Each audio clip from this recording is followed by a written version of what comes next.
ഇന്ന് ക്ലാസ്സിൽ മലയാളം ടീച്ചർ ഞങ്ങളോട് നിങ്ങളുമായി എന്നും അടുത്തിടപഴകുന്ന ഒരാളെക്കുറിച്ച് ഒരു കുറിപ്പ് തയ്യാറാക്കാൻ പറഞ്ഞു. ആ ആളുടെ ഓരോ ദിവസത്തെ ജീവിതമായിരുന്നു അതിന്റെ ഉള്ളടക്കം. എന്റെ മനസ്സിൽ ആദ്യം വന്നത് എന്റെ പ്രിയപ്പെട്ട ഉമ്മയായിരുന്നു. ഞാൻ എന്റെ ഉമ്മയെക്കുറിച്ച് തന്നെ കുറിപ്പ് തയ്യാറാക്കാൻ തീരുമാനിച്ചു.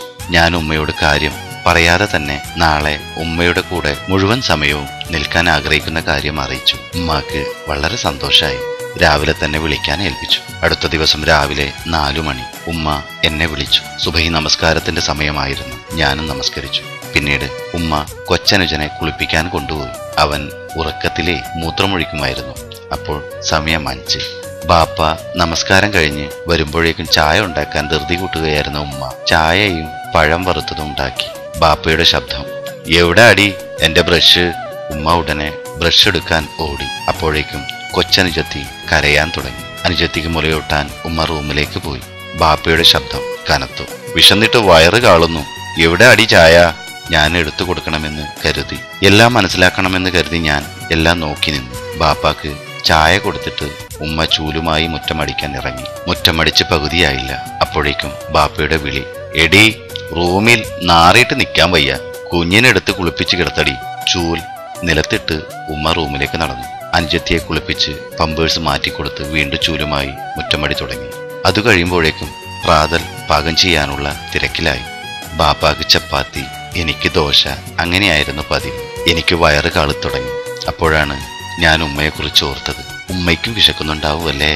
ഞാൻ അല്പം വെള്ളം കുടിച്ച് വയറിന്റെ കാളൽ മാറ്റി. അല്പം കഴിഞ്ഞപ്പോൾ ഉമ്മയും വെള്ളം കുടിക്കുന്നത് ഞാൻ കണ്ടു. മോന് വിശക്കുന്നുണ്ടാവുമല്ലേ? അറിയാതെ എന്റെ കണ്ണ് നിറഞ്ഞുപോയി. ഉമ്മ കാണാതെ ഞാൻ കണ്ണു തുടച്ചു. അപ്പോഴാണ് ഉമ്മ വിശപ്പോടെയാണ് ഈ ജോലിയെല്ലാം ചെയ്തു തീർക്കുന്നതെന്ന് മനസ്സിലായി. ഇന്നു മുതൽ എനിക്കും ചപ്പാത്തി തന്നെ മതി ഉമ്മ. വീണ്ടും ബാപ്പയുടെ ശബ്ദം, എടി എന്തെടുക്കുക ഇത്രയും നേരം? എനിക്ക് ടൗണിൽ പോകാനുള്ളതാ. അപ്പോഴേക്കും ബാപ്പയുടെ ഉമ്മ എഴുന്നേറ്റ് വന്നു. മോളെ, ഇച്ചിരി ചായ വേണമായിരുന്നല്ലോ. ഉമ്മ ഞാൻ ഉണ്ടാക്കി കൊടുക്കാം. നീ എന്താ പെണ്ണാ അടുക്കളയിൽ കയറാൻ? ചപ്പാത്തിക്കിടയിൽ ചായ ഉണ്ടാക്കി നൽകി ഉപ്പയുടെ ഷർട്ട് ഇസ്തിരി ഇട്ട് കൊടുക്കാൻ ഉമ്മ പോയി. പോകുന്നതിനിടയിൽ എനിക്ക് ചപ്പാത്തിയും കറിയും എടുത്ത് തരാൻ ഉമ്മ മറന്നില്ല. എന്റെ പൊന്നുമ്മ കഴിക്കാതെ ഞാൻ എങ്ങനെ കഴിക്കും? ഉമ്മ വരുന്നത് വരെ ഞാൻ കാത്തിരുന്നു. എന്തേ മോനെ, നീ തിന്നില്ലേ? ഉമ്മ ഇപ്പൊ ദോശ ചുട്ടുതരാട്ടോ. എനിക്ക് പൊട്ടിക്കരയണമെന്ന് തോന്നി. എനിക്ക് ഇത് തന്നെ മതി ഉമ്മ. ഞാൻ ഉമ്മാനെ കാത്തുനിന്നതാ.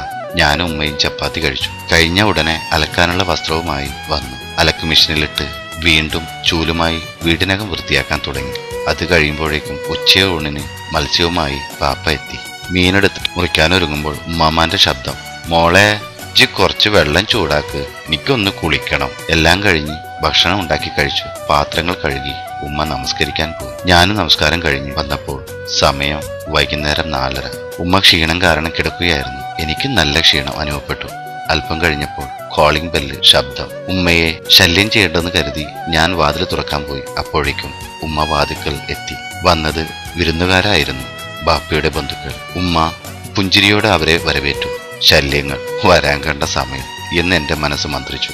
അവർ പോയി കഴിഞ്ഞപ്പോൾ രാത്രി ഭക്ഷണത്തിനുള്ള ഒരുക്കങ്ങൾ ആരംഭിച്ചു. എല്ലാം കഴിഞ്ഞ് കിടന്നുറങ്ങുമ്പോൾ സമയം രാത്രി 11. ഞാൻ ചിന്തിക്കുകയായിരുന്നു, ഒരു പ്രതിഫലവും കൂടാതെ ജീവിതകാലം മുഴുവൻ ഇങ്ങനെ ജോലി ചെയ്യുന്ന മറ്റാരുണ്ട് ഈ ലോകത്ത്?